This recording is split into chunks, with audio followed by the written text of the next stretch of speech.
Today we're filming from inside the washing machine. Welcome to Wonkeyjase. So today we're covering 3 different ways to defrost your freezer. Why defrost? Because there's less room in there, there's more ice in there, less room for your food. It's less efficient. It takes actually more power to keep your food cool, and it can jam up drawers and doors and all that kind of stuff.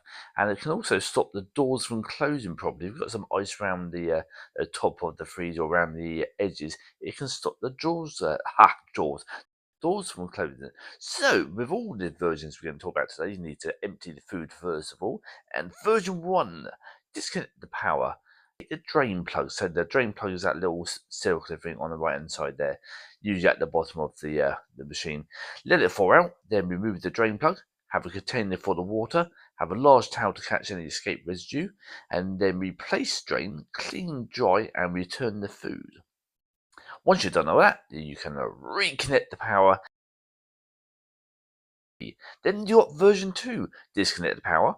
Grab a blunt wooden or plastic device to knock the ice out of the freezer and get knocking, but with extreme caution not to damage the walls or drawers, etc. So a lot of these the chest freezers have a soft wall, so you need to make sure that you don't dent that, which is the walls you can see there. So when you start scraping, well, first method you can start is just scraping with a blunt instrument. It doesn't come off that fast. Then I tried prising it from the top. No, that was very solid on the top, really hard ice. So then I had to resort to bashing. But as I say, be careful that you only sort of tap out the ice, and it should start crumbling away. We did have trouble with the very top of the ice. That was so tough. What we got is a kettle of very warm water, and then just pour that in to melt the top of it, and then the rest of it came out.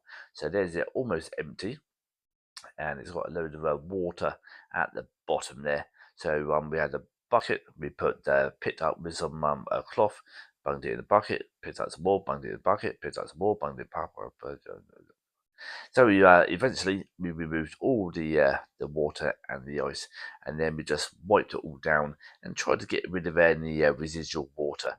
And there's our here it is at the end of it. Nice.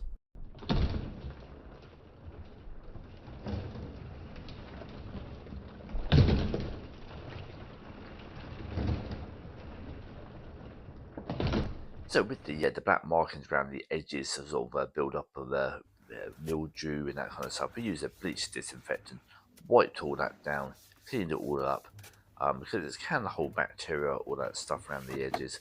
And of course it builds up, you just don't notice it builds up because you go in, get your food and you're off. So with version 3 we use a different freezer for this one. We couldn't get the drawers out properly, so that's how frozen it was. The drawers were stuck in there. Anyway, once we removed them, which took quite a bit of force, you can see why they were stuck, because the ice is on the top, on the bottom, on the sides, and it just jammed everything in. So we started off with the blunt instrument. And then we noticed that the actual trays have a wire mesh going all the way through them, so it's not ideal to use a blunt instrument. So we went on to the next method, which is to use a hairdryer. So we took the hairdryer out and started blowing hot air on a turbo session, and reduced all that ice, and that's how we've done the second one, which you'll see coming up. So there you can see the mesh underneath the ice, which is what I don't want to bash around with. See the little mesh that would damage it. So we use the hair dryer. Any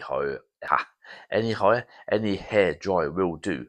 And then we've got the towel at the bottom to catch any residual coming down. You also need the bucket. So once it starts dripping down, to use a cloth and clear up all the water, etc. And any blocks of ice that come down, then you can bung that in there, and it's all good.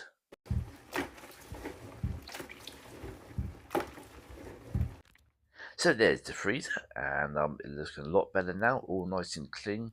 Gave it all a wipe down, and that's it. So please like, share, subscribe, and comment below. We're also on TikTok, and on the next video, can you balance 3 cats on top of each other? We're going to find out only on the next video. Bye bye.